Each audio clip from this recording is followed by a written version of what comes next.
방금 전해드린 바와 같이 항만을 통한 물류는 국내 경제가 원활하게 돌아가게 하는 가장 중요한 통로입니다.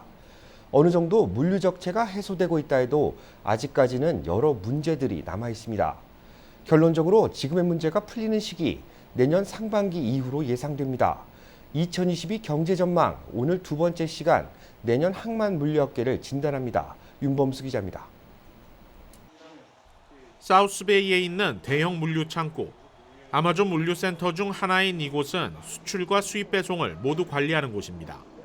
팬데믹 이전 7대3 정도였던 수입과 수출 물량은 최근 3대7로 역전됐습니다. 해외 배송은 늘어나는 데 비해 물류 창고로 들어오는 물량은 줄어든 데 따른 것입니다.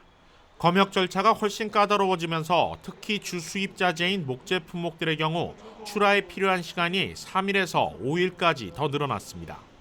예를 들어서 가구류 같은 것은 전에 미국 식품청이죠. FDA에서 검사를 안 하고 넘어갔던 품목들도 지금은 검사가 추가되어 버렸습니다. 더 큰 문제는 팬데믹 기간 항만 근로자 수가 크게 줄면서 하역 자체가 어려워진 데 있습니다. 한국을 비롯한 아시아 지역을 기준으로 주문 이후 20일 정도였던 배송 기간은 한 달 반에서 길게는 2달까지 지연되고 있습니다. 일부 컨테이너들의 경우 아예 출항지에서 출발하지 못하는 경우도 발생하고 있습니다. 연쇄적인 여파로 한국을 비롯한 아시아 지역에서 오는 해상 운임료도 몇 배나 뛰었습니다.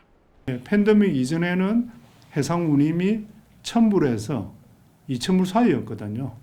근데 지금은 10,000불에서 12,000불. 얼마 전에는 그 텐진 그리고 대련 투 롱비치까지가 15,000불 넘었습니다.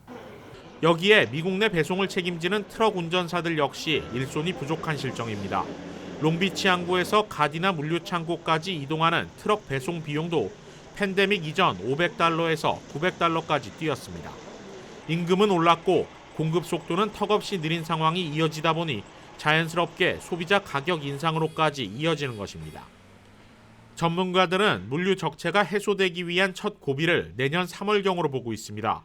LA 롱비치항 당국과 서부 해안항만 노조 사이의 5년 계약을 갱신하게 되면 다시 하역 작업이 원활하게 이뤄질 수 있다는 전망입니다.